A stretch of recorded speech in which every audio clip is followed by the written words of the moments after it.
بسم اللہ الرحمن الرحیم، شروع نام سے اللہ کے جو بڑا مہربان نہایت رحم کرنے والا ہے۔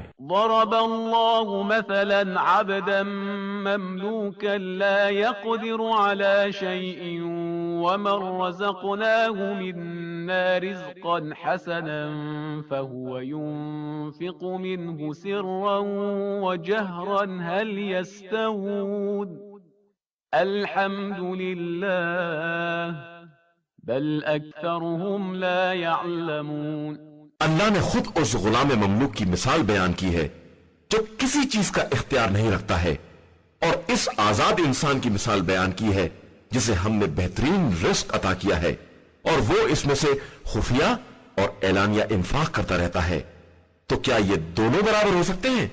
ساری تعریف صرف اللہ کے لیے ہی ہے، مگر ان لوگوں کی اکثریت کچھ نہیں جانتی ہے۔